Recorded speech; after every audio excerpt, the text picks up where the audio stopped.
Hello everyone, welcome to BSP Pharmacy. I am Nikita Gupta, and as we started our subject Cosmetic Science Unit 5th lecture number 3rd. So जैसा कि हमने start किया था हमारा subject cosmetic science और इसकी unit 5th को हम डिस्कस कर रहे थे, जिसमें हम डिस्कस कर रहे थे किससे रिलेटेड जो कॉस्मेटिक्स होते हैं उनके साथ एसोसिएटेड प्रॉब्लम्स के रिलेटेड, की जैसे कौन कौन सी स्किन रिलेटेड प्रॉब्लम्स होती है जिसको हम कॉस्मेटिक्स के थ्रू रिजॉल्व कर सकते हैं। तो इसके अंदर हमने डिस्कस किया ड्राई स्किन के बारे में, ऑयली स्किन के बारे में, हमने डिस्कस किया मॉइस्चराइजर के बारे में कि किस तरीके से मॉइस्चराइजिंग की प्रॉब्लम यहाँ पर होती है, और एक हमने डिस्कस किया किसके बारे में, डर्मेटाइटिस के बारे में। अब हम इसी को यहाँ पर फर्दर कंटिन्यू करेंगे और देखेंगे next problem which are associated with the cosmetics. ठीक है, तो स्टार्ट करते हैं हमारा topic of discussion that is blemishes. देखो ब्लेमिशेस क्या होता है कि जैसे किसी का ना एकदम इवनली स्किन टोन है, ठीक है, और एक कंडीशन है कि जहां पर स्किन टोन इवनली है लेकिन कुछ कुछ पर्टिकुलर साइड्स पर जो है किसी पर्टिकुलर तरीके का स्पॉट है, कोई डिसकलरेशन है, कोई फ्लॉ है ना, तो उसको क्या बोल रहे हैं हम, ब्लेमिश बोल रहे हैं। ठीक है, और इसी को रिमूव करने के लिए यहाँ पर हम कॉस्मेटिक्स को अप्लाई करेंगे। ठीक है, तो ब्लेमिश क्या है? Blemish is an any type of mark, spot or discoloration or flow that appears on the skin। ठीक है, ब्लेमिश क्या होता है? ब्लेमिश बेसिकली एक कोई भी पर्टिकुलर टाइप का मार्क होता है या स्पॉट होता है, या हम कह सकते हैं डिसकलरेशन, यानी कि एक पर्टिकुलर साइड से कलर का रिमूवल हो सकता है, कोई फ्लो हो सकता है, मतलब कोई फ्लॉज हो सकते हैं जो कि आपके स्किन के ऊपर देखने को मिलते हैं। These blemishes on the face may be unslightly or emotionally upsetting, but most are benign and not life threatening। ठीक है, ये जो ब्लेमिशेस होते हैं फेस पर, ये या तो आपके हल्के से हो सकते हैं या इमोशनली इनमें अपसेटिंग हो सकती है। ठीक है, क्यों?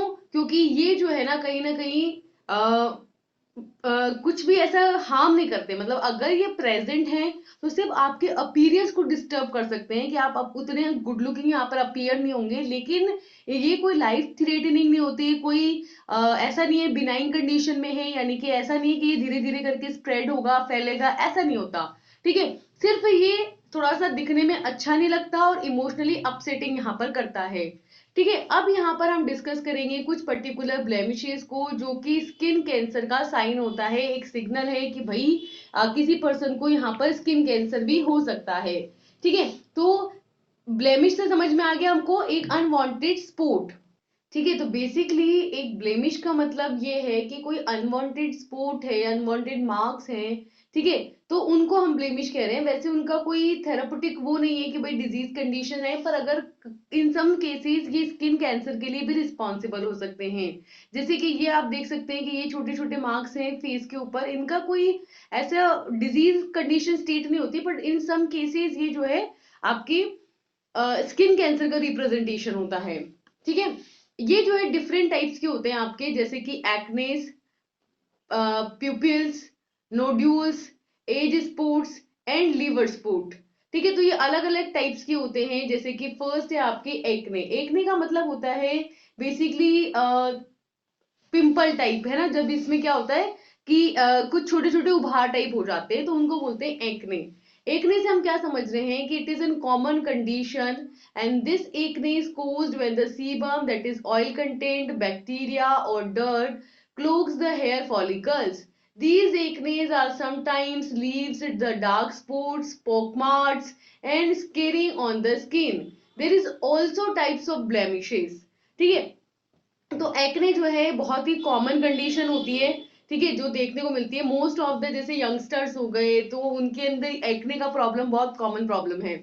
ये जो एक्ने बेसिकली किसकी वजह से होता है कि अगर मान लो कि स्किन के ऊपर जो पोर्स है ना वो क्लॉग हो जाए, तो उसकी वजह से यहाँ पर सिबेसियस ग्लैंड जो सीबम सिक्रीट कर रही है, ऑयल सिक्रीट कर रही है, उसकी वजह से बैक्टीरियाज यहाँ पर रिलीज हो रहे हैं, डर्ट पार्टिकल्स आपके यहाँ पर रिलीज हो रहे हैं, है ना, और ये क्या कर रहे हैं आपके हेयर फॉलिकल्स को क्लॉग कर दे रहे हैं, तो उस कंडीशन को बोल रहे हैं हम क्या, एक्ने। ठीक है। तो यहाँ पर एकने जो होता है वो समटाइम्स क्या करता है, आपकी स्किन के ऊपर कोई डार्क स्पॉट्स यहाँ पर बना सकता है, पोकमार्क बना सकता है, या फिर स्किन को जो है स्कार कर सकता है।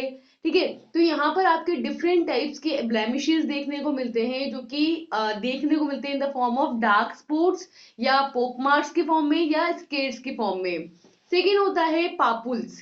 पापुल्स की बात करें तो they are small skin lesions of a variant type. They are typically around 1 centimeter in the diameter. They can range in the color from pink to the brown, and pimples are sometimes referred to as papules. ठीक है। पापुल्स की अगर हम बात करें तो basically अलग अलग टाइप के होते हैं, छोटे छोटे स्किन्स में लेशंस हो जाते हैं, उनको पापुल्स बोला जाता है। ये लगभग डायमीटर में 1 सेंटीमीटर, ठीक है। और ये जो है अलग अलग कलर के होते हैं, समटाइम्स पिंक कलर के होते हैं, समटाइम्स ब्राउनिश कलर के होते हैं, है ना। और अगर पिंक कलर के पिंपल टाइप के अगर ये होते हैं तो उनको बोलते हैं हम पापुल्स। ठीक है। तो इस तरीके से आपके अलग अलग टाइप के ये आपके यहाँ पर स्किन लेशंस देखने को मिलते हैं। थर्ड होते हैं आपके नोड्यूल्स। नोड्यूल्स की बात करें तो they are a collection of an tissue and they are hard to touch a larger than the papules, usually 1 to 2 centimeters in the diameter, and these nodules can occur at a level of the skin. ठीक है। Nodules की बात करें तो nodules basically tissues का collection होता है ना। ये छूने में थोड़े से हार्ड टू टच होते हैं।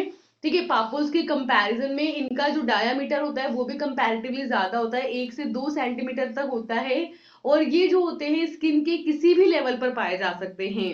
ठीक है।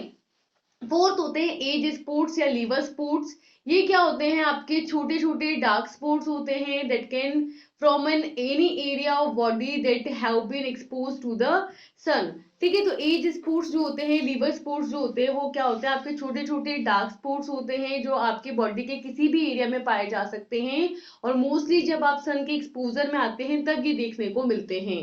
ठीक है। तो इस तरीके से 4 टाइप के ब्लेमिशेस होते हैं, एक्नेस, पापुल्स, नोड्यूल्स और एज स्पॉट। एक्ने जो होता है बेसिकली सीबम की वजह से, बैक्टीरिया की वजह से, डर्ट की वजह से देखने को मिलता है, और एक डार्क स्पॉट की फॉर्म में या स्किन के ऊपर एक स्कार की फॉर्म में दिखाई देता है। पापुल्स की बात करें तो ये अलग अलग टाइप के होते हैं, लगभग 1 सेंटीमीटर डायमीटर के होते हैं, पिंक कलर के हो सकते हैं, ब्राउन कलर के हो सकते हैं। ठीक है। और नोड्यूल्स की बात करें तो ये टिश्यूज का कलेक्शन होता है और लगभग 1 से 2 सेंटीमीटर होते हैं डायमीटर के अंदर, और स्किन के अलग अलग लेवल पर पाए जाते हैं। फोर्थ होते हैं आपके एज स्पॉट्स। ये जो होते हैं बेसिकली सन के जब आप एक्सपोजर में आते हो तब ये आपको देखने को मिलते हैं, छोटे छोटे से डार्क स्पॉट होते हैं, उनको बोलते हैं हम एज स्पॉट या लीवर स्पॉट। ठीक है। नेक्स्ट होते हैं कोजेस, कि किस कारण की वजह से ये आपको यहाँ पर ब्लेमिशेस देखने को मिलते हैं। तो इनके जो कोजेस होते हैं उसमें होते हैं आपके वायरसेस, इन्फेक्शंस, जेनेटिक्स और सन एक्सपोजर। इन मेन 4 यही रीजन है जिनकी वजह से ये ब्लेमिशेस देखने को मिलते हैं। पहला रीजन है आपके वायरस। वायरस की बात करें तो some blemishes like the cold sores are caused by the viruses such as HSV1. Thus, the Varicella zoster virus, that is VZV, causes the chickenpox. क्या बोल रहे हैं कि कुछ ब्लेमिशेस होते हैं हमारे, जैसे कि कोल्ड सोर बोलते हैं। ये जो कोल्ड सोर होते हैं किसकी वजह से होते हैं, वायरस की वजह से। इस वायरस का नाम क्या है, HSV1 वायरस। ठीक है। इसी तरीके से एक और आपका होता है वर्सेला जोस्टर वायरस, जिसको बोलते हैं वी, जो कि किसके लिए रिस्पॉन्सिबल है, चिकन पॉक्स के लिए रिस्पॉन्सिबल है। ठीक है। तो यहाँ पर 2 चीजें हैं, एक तो है HSV वायरस जो कोल्ड सोर करता है, और VZV वायरस जो चिकन पॉक्स करता है। ठीक है। सेकेंड होते हैं आपके इन्फेक्शंस। इन्फेक्शंस की बात करें तो certain types of skin infection can causes blemishes to erupt on the skin, and these include melasthesia folliculitis, that is a fungal acne that which infection in the hair follicles. This condition is caused by an overgrowth of yeast and causes a pustules to form. ठीक है। Infections की अगर हम बात करें तो कुछ particular type के स्किन इन्फेक्शंस होते हैं जो कि ब्लेमिश करते हैं और स्किन की जो सरफेस होती है उसको इरप्ट कर देते हैं। इसके अंदर आता है आपके फंगल एक्ने, है ना। ये जो फंगल एक्ने किसकी वजह से होता है, मेलासीजिया फॉलिकुलेटाइटिस की वजह से होता है, जो कि आपके हेयर फॉलिकल्स के अंदर जब इन्फेक्शन हो जाता है तो ये देखने को मिलता है। ये जो कंडीशन है बेसिकली यहाँ पर यीस्ट जो होते हैं आपके पोस्ट्यूल्स जो होते हैं उनकी ओवर ग्रोथ की वजह से देखने को मिलता है। तो क्या कह रहे हैं कि भाई कुछ पर्टिकुलर टाइप के स्किन इन्फेक्शंस होते हैं जो भी ब्लेमिशेस के लिए रिस्पॉन्सिबल होते हैं। थर्ड रीजन है आपके जेनेटिक्स। जेनेटिक्स में क्या है कि एक्ने में have an genetic link and certain hereditary conditions can also cause blemish to occur. ठीक है, तो क्या बोल रहे हैं कि जो एक्ने होते हैं ना, ये एक्ने भी जेनेटिक लिंक के साथ कहीं ना जेनेटिक मतलब जेनेटिक्स के साथ कहीं ना कहीं कनेक्टेड होते हैं। तो कुछ आपके हेरिडिटरी कंडीशंस होती हैं जिनकी वजह से आपके ब्लेमिशेस देखने को मिलते हैं, यानी कि जेनेटिकली एक जनरेशन से दूसरी जनरेशन में भी कई बार यहाँ पर एक्नेस जो होते हैं, ब्लेमिशेस जो होते हैं वो ट्रांसफर होते हैं। फोर्थ होता है आपके सन एक्सपोजर। सन एक्सपोजर क्या बोल रहा है कि ओवर एक्सपोजर टू द सन और harmless ultraviolet rays UVA and UVB rays can cause skin cancer, hyperpigmentation and other forms of skin damage। ठीक है, तो यहाँ पर जब हमारे सन की हार्मफुल रेज के कांटेक्ट में अगर कोई पर्सन आता है, यूवीए और यूवीबी के आपके कांटेक्ट में अगर कोई आता है पर्सन, ठीक है, तो उसकी वजह से mostly skin cancer, hyper pigmentation यानी कि पिगमेंट का ओवर प्रोडक्शन और स्किन डैमेज की भी कई सारी फॉर्म्स यहाँ पर देखने को मिलती है। ठीक है, नेक्स्ट है प्रिवेंशन, कि किस तरीके से यहाँ पर क्या किया जा सकता है इन जो स्किन कैंसर स्किन पर जो ब्लेमिश की कंडीशन है उसको होने से रोका जा सकता है, उसको प्रिवेंट किया जा सकता है। तो there is a prevention methods of blemish. So prevention के अंदर है firstly proper wash the face, अच्छे से फेस को धोना चाहिए। अच्छे से जब आप फेस को क्लीन रखेंगे तो वहां पर ब्लेमिश होने की जो प्रोबेबिलिटी होगी वो कम हो जाएगी। ठीक है, सेकंड है नो द स्किन टाइप, जैसे स्किन टाइप को पता करें और उसके अकॉर्डिंग यहाँ पर कॉस्मेटिक प्रोडक्ट्स यूज करें। थर्ड है मॉइस्चराइज द स्किन, बीच बीच में स्किन को मॉइस्चराइज करते रहे, हाइड्रेट करते रहे। ठीक है, तो ये क्या कर सकता है, कहीं ना कहीं ब्लेमिश की जो कंडीशन है उसको होने से रोक सकता है। तो फर्स्ट है आपके प्रॉपरली वॉश द फेस। तो in this to help to prevent the pimples, it is important to remove the excessive oil, dirt and sweat daily. In this, washing the face more than twice a day make your acne worse. However, don't wash the face with the harsh cleansers that dry the skin and only use an alcohol-free cleansers.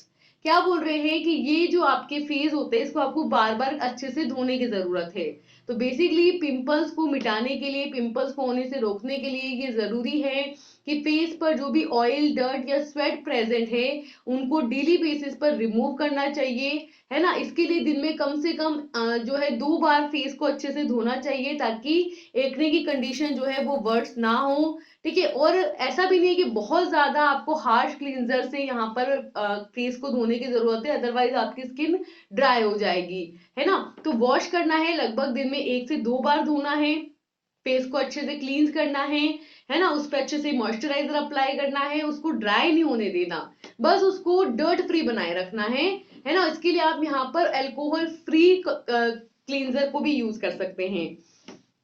Clear है। Second है know the skin type, anyone can get pimples no matter their skin type, but mostly oily skin is the most pimple prone. It is caused by the skin's sebaceous gland producing too much oily sebum. Another type of skin that may cause pimple is a combination skin.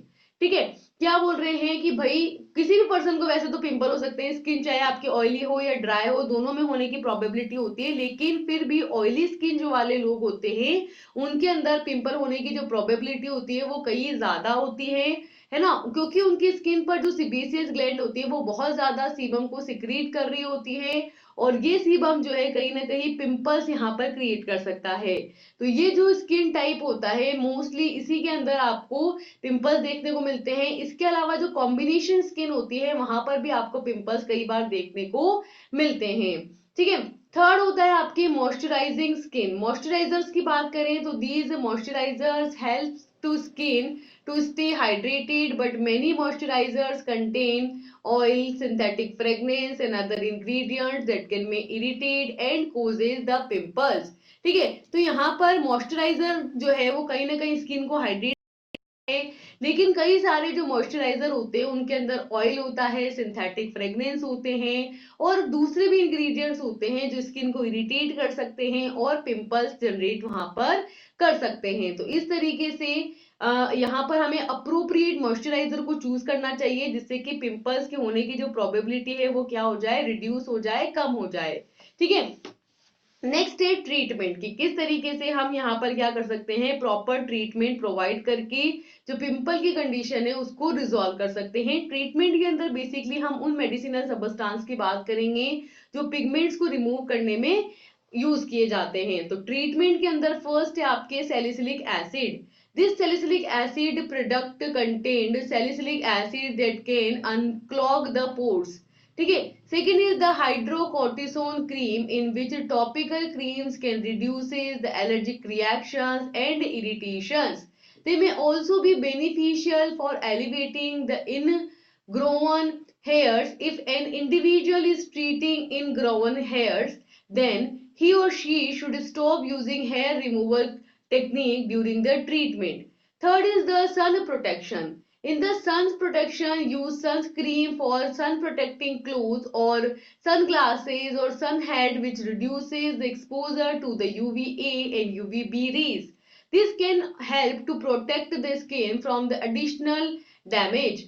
Fourth is the dermatological procedures for the hyperpigmentation in which there is several procedures which can remove the age spots. ठीक है, तो treatment के अंदर आपके पास अलग अलग medications होती हैं यहाँ पर, जैसे कि फर्स्ट होता है आपके पास salicylic acid. Salicylic acid basically क्या करता है, वो प्रोडक्ट्स जिसके अंदर हम सैलिसिलिक एसिड ऐड करके फिर यहाँ पर देते हैं वो क्या करता है, जो पोर्स यहाँ पर क्लॉग हो जाते हैं उनको रिमूव करता है, जो क्लॉग पोर्स होते हैं आपके उनकी अनक्लॉगिंग करता है, उनको ओपन करता है और स्किन में जो पिंपल्स होने की प्रोबेबिलिटी होती है उसको रिड्यूस करता है। ठीक है, तो पहला जो आपका एजेंट होगा वो होगा सैलिसिलिक एसिड। सेकेंड होता है हाइड्रोकोर्टिसोन क्रीम। हाइड्रोकोर्टिसोन क्रीम जो है बेसिकली एक टॉपिकल क्रीम होती है जो कि क्या करती है, एलर्जिक रिएक्शंस को रिड्यूस करती है, एलर्जिक रिएक्शंस की जो प्रोबेबिलिटी होती है उसको कम करती है, इरिटेशंस को यहाँ पर कम करती है। और मेनली अगर इनग्रोन हेयर्स है, मतलब अगर जैसे मान लो कि यहाँ पर पिंपल्स है और जो मेल पर्सन है उसको मान लो शेविंग भी है, तो यहाँ पर इनग्रोन हेयर्स है, मतलब हेयर्स भी यहाँ पर ग्रो रहे हैं, या अगर मान लो किसी स्किन का पार्ट है जहां पर आपके हेयर्स भी प्रेजेंट है और वहां पर आपको पिंपल्स की प्रॉब्लम देखने को मिल रही है, ठीक है, यानी कि आपको इस तरीके के ब्लेमिशेस यहाँ पर देखने को मिल रहे हैं और वहां पर हेयर भी ग्रोथ है, तो फिर वहां पर क्या करना होता है, उस केस में हाइड्रोकोर्टिसोन जो क्रीम्स होती है ना वो काफी ज्यादा वहां पर बेनिफिशियल होती है, क्योंकि ये अगर अगर किसी पर्सन को वो इनग्रोन जो हेयर्स है उनका ट्रीटमेंट कराएंगे तो उसको सबसे पहले उन हेयर रिमूवर जो टेक्निक वो वहां पर यूज कर रहा है उसको स्टॉप करनी होगी during the treatment, and then ही वो उस क्रीम को अप्लाई कर सकता है। तो यहाँ पर एक बड़ा प्रॉब्लम है, इस वजह से इस कंडीशन में हाइड्रोकोर्टिसोन क्रीम को प्रीफर किया जाता है क्योंकि ये एलर्जिक रिएक्शंस को, इरिटेशंस को कम कर देती है। थर्ड होता है आपके सन एक्सपोजर या सन प्रोटेक्शन। सन प्रोटेक्शन के अंदर बेसिकली ब्लेमिशेस किसकी वजह से हो रहा है, सनबर्न की वजह से हो रहा है ना, तो सन से हमें प्रोटेक्ट रहने की जरूरत है। इसके लिए आप क्या अप्लाई कर सकते हैं, सनस्क्रीन अप्लाई कर सकते हैं, सन प्रोटेक्टिव क्लोथ्स यहाँ पर पहन सकते हैं, सन ग्लासेस आप यहाँ पहन सकते हैं, हेड्स आप यहाँ पहन सकते हैं, जो क्या करेगा आपके अल्ट्रावायलेट ए और अल्ट्रावायलेट बी रेज से पर्सन को प्रोटेक्ट करके रखेगा और स्किन पर होने वाले जो डैमेजेस है उससे यहाँ पर प्रोटेक्ट करके रखेगा। फोर्थ होते हैं आपके dermatological procedures for the hyper pigmentation. Hyper pigmentation के लिए जो डर्मेटोलॉजिकल प्रोसीजर्स हैं उनको परफॉर्म करवा करके जो भी एज स्पॉट्स के साइन होते हैं उनको वहां पर रिमूव करा दिया जाता है। बेसिकली यहाँ पर हम डिफरेंट प्रोसीजर्स होते हैं, मेडिकल प्रोसीजर, जिनको परफॉर्म करके जो भी स्पॉट्स होते हैं उनको हटवा देते हैं। ठीक है, तो इस तरीके से ट्रीटमेंट यहाँ पर करवाया जाता है। ये तो हुई बात किसकी, ब्लेमिशेस की। नेक्स्ट टॉपिक आता है रिंकल्स। रिंकल्स का मतलब होता है झुर्रियां या झाइयां जो कि एक पर्टिकुलर एज के साथ देखने को मिलती हैं। ठीक है, तो ये रिंकल्स क्या होते हैं, देखो कि wrinkles R series folds or drifts in the skin and they are naturally appears as a people get older. The first wrinkles tends to appear on a person's face in an area where the skin naturally folds during the facial expressions. They develop due to the skin becoming thinner and less elastic over a time. Thus, wrinkles also tend to appear a part of the body that receive most sun exposure, such as face mask, neck, back of the hands and arms. देखो क्या बोल रहे हैं, wrinkles का मतलब है झुर्रियां या झाइयां, जिसमें बेसिकली क्या होता है, जो स्किन की लेयर होती है ना उसमें फोल्ड हो जाते हैं, हाथों पे भी होते हैं। जैसे जिनकी एज बढ़ती जाती है उन एजेड पर्सन को आपने देखा हो तो उनकी जो हाथ की जो चमड़ी होती है ना, स्किन होती है, वो थोड़ी सी ढीली हो जाती है और वो ऐसे थोड़ी थोड़ी सिकुड़ सिकुड़ सी जाती है, तो उसको बोलते हैं रिंकल्स। तो रिंकल्स के अंदर जो स्किन की लेयर होती है आपकी, वो सीज हो जाती है, उसमें फोल्ड्स बन जाते हैं, वो रिजिड हो जाती है। और इसके जैसे जैसे रिंकल्स होने लगते हैं वैसे वैसे पर्सन जो है वो ओल्डर दिखने लगता है, उसकी एज दिखने लगती है, वो बुढ़ापे की तरफ अग्रसर हो जाता है। क्योंकि सबसे पहले, अच्छा बॉडी के भी अदर पार्ट्स के साथ अगर हम कंपेयर करें तो सबसे पहले जो रिंकल्स होते हैं वो पर्सन के फेस पे, चेहरे पे दिखाई, ठीक है, जहां पर फेशियल एक्सप्रेशंस के दौरान नॉर्मली क्या होता है, स्किन के ऊपर वो नेचुरली फोल्ड्स बन रहे होते हैं। तो ये जब स्किन के ऊपर डेवलप होते हैं तो धीरे धीरे यहाँ पर स्किन जो होती है वो इलास्टिक कम होती जाती है और थिन होती जाती है, उसमें क्या होता है, ढीलापन आता जाता है। तो जैसे जैसे एज बढ़ती है वैसे वैसे रिंकल्स होते हैं और ये रिंकल्स जो है बॉडी का एक पार्ट बन जाते हैं। ये रिंकल्स कभी कभी मतलब जिस जो मोस्ट रीजन हैं उनमें सबसे मेन रीजन तो एज हो गया रिंकल्स के होने का, उसके अलावा सन एक्सपोजर की वजह से भी होता है ना, उस फेस पे भी होते हैं, नेक पर भी होगा, आपके हाथों पे, आर्म्स पे, सब जगह पर रिंकल्स हो जाएंगे, है ना। तो क्या कहना चाह रहे हैं कि रिंकल्स का मतलब है स्किन की फोल्डिंग, ठीक है, सिंपल एक वर्ड में बोले तो स्किन की फोल्डिंग, और मेन रीजन है एजिंग। उसके अलावा जैसे सनबर्न वगैरह की वजह से भी होता है। यहाँ पर भी आप देख सकते हैं ये इस तरीके का, यहाँ पर इनकी आईज पर थोड़ा सा आपको फोल्डिंग सा नजर आ रहा होगा, इसको भी हम यहाँ पर रिंकल्स की कंडीशन में कंसिडर करेंगे, ठीक है। क्या कारण है रिंकल्स के होने का? So the main causes of wrinkles are that these wrinkles are a natural part of ageing process. Ageing process का एक पार्ट होता है बेसिकली रिंकल्स का आना। And as the person get older, their skin become thinner, drier and less elastic, which means that it is less able to protect itself from the damage. This leads to wrinkles, scissors and lines on the skin. ठीक है, और person जैसे जैसे older होता जाता है, जैसे जैसे बूढ़ा होता जाता है, वैसे वैसे उसकी जो स्किन होती है ना वो थिन होती जाती है, पतली होती जाती है, ड्राई होती जाती है और लेस इलास्टिक होती जाती है, ठीक है। तो उसकी वजह उसको ही हम क्या बोल रहे हैं, रिंकल्स बोल रहे हैं। तो इसी वजह से हमने कहा कि रिंकल्स के होने का मेन जो रीजन है वो है एजिंग, ठीक है। तो वहां पर हमको क्या करना है, रिंकल्स से होने से अगर रोकना चाहते हैं, हम रिंकल्स को प्रोटेक्ट करना चाहते हैं, तो बेसिकली हमें इस स्किन की लेयर को डैमेज होने से रोकना होगा, ठीक है। तो यहाँ पर स्किन की लेयर को डैमेज होने से रोक करके, उसको प्रोटेक्ट करके क्या कर सकते हैं, हम रिंकल्स के होने को प्रिवेंट कर सकते हैं। तो इसकी वजह से भाई सिंपली क्या होता है कि जब स्किन की लेयर यहाँ पर थिन हो जाती है, ड्राई हो जाती है, लेस इलास्टिक हो जाती है, तो स्किन जो है उसको प्रॉपरली प्रोटेक्ट नहीं कर पाती, ठीक है। तो यहाँ पर रिंकल्स हो जाते हैं, तो स्किन पर आपको रिंकल्स देखने को मिलेंगे, लाइंस देखने को मिलेगी, सीजेस देखने को मिलेंगे, ठीक है। तो मेन फर्स्ट रीजन तो हमको समझ में आ गया, एजिंग। सेकेंड क्या होता है, facial expression such as smiling, frowning and squinting leads to development of fine lines, wrinkles at an individual age. These lines deepen as a person get older. ठीक है, तो क्या बोल रहे हैं कि फेशियल एक्सप्रेशन यहाँ पर जनरेट होते हैं जब कोई पर्सन फेशियल एक्सप्रेशन यहाँ पर करेगा। जैसे मान लो कि आप हंस रहे हो, ठीक है, आप हंसे तो ऑब्वियसली स्किन के ऊपर इस तरीके की लाइनिंग देखने को मिली, यहाँ पर एक अलग लाइनिंग देखने को मिली, या आप जैसे हंसे, है ना, तो यहाँ पर आपको ये एक पर्टिकुलर यहाँ पर एक गड्ढापन दिखा। तो यही बोल रहे हैं कि जैसे स्माइलिंग कर रहे हैं, फॉन्टिंग कर रहे हैं या स्क्विंटिंग कर रहे हैं, तो इसकी वजह से क्या होता है, फाइन लाइंस यहाँ पर जनरेट होती है, रिंकल्स यहाँ पर जनरेट होते हैं किसी भी पर्सन के अंदर, एक किसी भी एज के अंदर। ये लाइन जैसे जैसे डीप होती जाती है वैसे वैसे पर्सन जो है वो ओल्डर होता जाता है। थर्ड है exposure to the ultraviolet light from the sun bathing, tanning booths and outdoor sports increase the development of wrinkles. Thus, UV light break down the collagen and elastin fibers in the skin.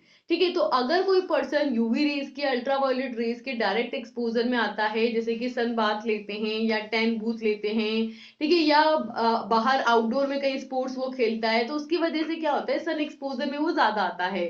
Sun exposure की वजह से भी कहीं ना कहीं wrinkles का development यहाँ पर ज्यादा देखने को मिलता है, क्योंकि ये जो यूवी लाइट्स होती है ना, ये क्या करती है, स्किन में जो इलास्टिक फाइबर्स होते हैं, कोलेजन फाइबर्स होते हैं, उनका क्या कर देती है, ब्रेक डाउन कर देती है, और ब्रेक डाउन करके स्किन को लेस इलास्टिक बना देती है। वो जब इलास्टिक फाइबर यहाँ पर डैमेज हो जाएंगे तो स्किन इलास्टिक नहीं रहेगी, इलास्टिक नहीं रहेगी तो ढीली हो जाएगी, ढीली हो जाएगी तो उसी को तो क्या बोल रहे हैं, रिंकल्स बोल रहे हैं। तो सिंपली हमको ये समझ में आ गया कि पहला रीजन तो सबसे मेन रीजन है एजिंग, उसके अलावा फेशियल एक्सप्रेशंस और एक्सपोजर में आना, यूवी रेस के एक्सपोजर में आना, ये तीन बड़े कारण है जिसकी वजह से क्या होता है, यहाँ पर रिंकल्स देखने को मिलते हैं। ठीक है, नेक्स्ट है प्रिवेंशन, की किस तरीके से इन रिंकल्स को होने से रोका जा सकता है। तो प्रिवेंशन के अंदर है first, using a sun protection. ठीक है, ऑब्वियसली बात है, सन रेज की वजह से अगर हो रहे हैं रिंकल्स तो सन से प्रोटेक्ट रहो, तो नहीं होंगे। ठीक है, तो फर्स्ट है using a sun protection. Sun protection में क्या आएगा, सनस्क्रीन है ना, सन क्लोथ और ग्लासेस वगैरह यूज करेंगे। तो avoiding UV exposure reduces the skin damage, thus dermatologists recommend wearing a hat and cloth to protect the skin and using a sunscreen of SPF 30 or higher every day। ठीक है, तो अगर आप UV rays के exposure में आते हो तो उसकी वजह से भी स्किन आपके डैमेज हो सकती है ना। तो हमें क्या करना है, यूवी प्रोटेक्शन यहाँ पर यूज करना है जिससे कि स्किन को डैमेज होने से रोका जा सके। और जो डर्मेटोलॉजिस्ट होते हैं वो भी रिकमेंड करते हैं कि धूप में जाओ तो सनस्क्रीन लगाओ, हेड पहन के रहो, है ना, सन से प्रोटेक्ट करने के लिए फुल क्लोथिंग यहाँ पे पहनो। SPF 30 वाली आप सनस्क्रीन यहाँ पर डेली डेली एवरीडे यूज करो, जिससे कि आप क्या रह सके, स्किन से सन से प्रोटेक्टेड रह सकें। सेकेंड है आपकी moisturising regular. In this, moisturizing prevent the dryness which reduces the chances of wrinkles forming। ठीक है, कि भाई डेली मॉइस्चराइजर लगाओ, क्योंकि मॉइस्चराइजर नहीं लगाओगे तो डायरेक्टली सन के एक्सपोजर में आएगी आपकी सन रेज, है ना, वहां पर तो मॉइस्चराइजर भी नहीं है प्रोटेक्ट करने के लिए। तो ये मॉइस्चराइजर क्या करता है, स्किन को ड्राई होने से रोकता है, जिसकी वजह से भी रिंकल्स के फॉर्मेशन होने के चांसेस यहाँ पर कम हो जाते हैं। थर्ड होता है आपकी क्विटिंग स्मोकिंग। स्मोकिंग करने से भी रिंकल्स हो रहे हैं, तो अगर आप स्मोकिंग को क्विट कर दें तो भी यहाँ पर रिंकल से बच सकते हो, because smoking greatly speed up the ageing process and causes the skin wrinkles. क्योंकि स्मोकिंग जो है ना वो जल्दी जल्दी एज को इंक्रीज करता है, और एज इंक्रीज होगी तो रिंकल्स होंगे ही होंगे, है ना। तो यही प्रॉब्लम को सॉल्व करने के लिए हम क्या करेंगे, स्मोकिंग को प्रिवेंट करेंगे, जिससे कि एज आपके लेसली स्पीड अप होगी और स्किन रिंकल्स भी आपको कम देखने को मिलेंगे। फोर्थ है ड्रिंकिंग द लेस एल्कोहल। जैसे स्मोकिंग अफेक्ट कर रहा है वैसे एल्कोहल भी अफेक्ट कर रहा है। This alcohol causes dehydration of the skin which causes damage over time. कि एल्कोहल भी क्या करता है, स्किन को ड्राई कर देता है, डिहाइड्रेट कर देता है, जिसकी वजह से भी रिंकल्स देखने को मिलते हैं, है ना। क्योंकि स्किन धीरे धीरे यहाँ पर डैमेज होती जाती है, लेस इलास्टिक होती जाती है, और अल्टीमेटली यहाँ पर क्या जनरेट होते हैं, रिंकल्स जनरेट होते हैं। तो अल्कोहल को छोड़ के, स्मोकिंग को छोड़ के भी स्किन को क्या किया जा सकता है, रेगुलेट किया जा सकता है। नेक्स्ट है इसका मेडिकल ट्रीटमेंट, कि भाई मेडिकली कैसे ट्रीट कर सकते हैं रिंकल्स की कंडीशन को। तो तीन मेडिसिन है, बेसिकली तीन मेडिकल एजेंट्स है यहाँ पर। फर्स्ट है आपके पास vitamin A acid, that is tretinoic acid. Second is the alpha hydroxy acid, और थर्ड इज द एंटीऑक्सीडेंट्स, जो क्या करेंगे, आपकी जो कंडीशन है यहाँ पर रिंकल्स की उसको ट्रीट करेंगे। तो फर्स्ट है आपके पास vitamin A acid, that is tretinoic acid. Third, in this people must use creams which containing tretinoic on an ongoing basis, and they may produce redness and peeling at the first, but people usually can minimize discomfort by lowering the retinoic cream concentration or applying it less often until the skin get used to it। ठीक है, vitamin A acid की अगर हम बात करें तो इस तरीके से जो हमारी फर्स्ट होती है वो होती है विटामिन ए एसिड, इसको बोला जाता है, या हम इसको बोल सकते हैं ट्रिटिनोइक। ट्रिटिनोइक की अगर हम बात करें तो मोस्ट ऑफ द जो पर्सन्स होते हैं ना वो ट्रिटिनोइक क्रीम को डेली बेसिस पर यूज करते हैं। जब इसको डेली बेसिस पर यूज किया जाता है तो ये क्या करता है, रेडनेस कर देता है, पीलिंग करता है स्टार्टिंग में, लेकिन और जो पर्सन इसको यूज कर रहे होते हैं वो कभी कभी क्या करते हैं, यहाँ पर रेटिनॉइड क्रीम की कंसेंट्रेशन को कम करते हैं ताकि जो डिस्कम्फर्ट उनको फील हो रहा है वो ना हो, या फिर वो उसको कभी कभी लगाने लग जाते हैं, ठीक है, जिससे कि धीरे धीरे उनकी स्किन जब यूज टू होती है ना फिर वो उसको प्रॉपरली लगा पाते हैं। तो यहाँ पर आपके पास ट्रीटमेंट के अंदर जो फर्स्ट आपके पास ड्रग है वो है आपके विटामिन ए एसिड या ट्रिटेनॉइड। ठीक है, ये जो ट्रिटेनॉइड है बेसिकली आप इसको ऑनगोइंग बेसिस पर स्टार्टिंग में नहीं लगा पाओगे, पहले आपको इसके साथ कंफर्टेबल होना होगा एंड देन फिर आप इसको डेली बेसिस पर यूज कर सकते हैं। ठीक है, सेकेंड होती है alpha hydroxy acids. These are also called as fruit acid, which include glycolic acid and lactic acid.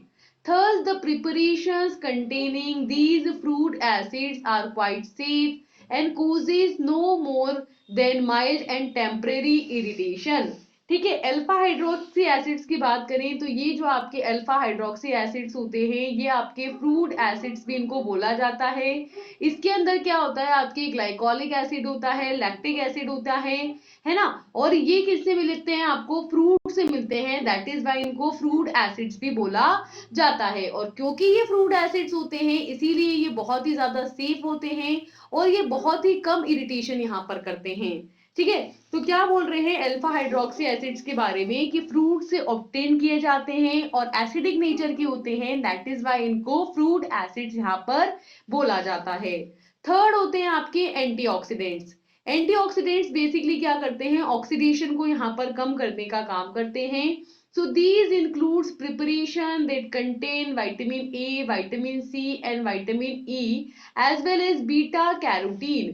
ये जो प्रिपरेशंस होती हैं इसके अंदर आपके आते हैं vitamin A, vitamin C, vitamin E और इसमें आता है आपके क्या, बीटा कैरोटीन, जो कि क्या करता है यहाँ पर स्किन को नरिश करने का काम करता है और एंटीऑक्सीडेंट का काम करता है, ऑक्सीडाइजिंग एजेंट का बेसिकली ये यहाँ पर काम करता है।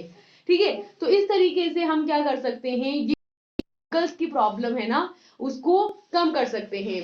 एक बात और होती है यहाँ पर कि जो रिंकल्स होते हैं ना वो बेसिकली स्किन के ऑक्सीडाइज होने की वजह से होते हैं, तो एंटीऑक्सीडेंट्स क्या करते हैं, ऑक्सीडेशन को रिड्यूस करके यहाँ पर स्किन को क्या बनाते हैं, न्यू यंग स्किन बनाते हैं। ठीक है, तो इस तरीके से यहाँ पर जो हम यूज कर रहे हैं विटामिन ए एसिड या हमारे alpha hydroxy acid, fruit acids या विटामिन जो हम यहाँ पर यूज कर रहे हैं एज एन एंटीऑक्सीडेंट, वो क्या करते हैं, स्किन को नरिश करते हैं और रिंकल्स की प्रॉब्लम को रिजॉल्व करते हैं।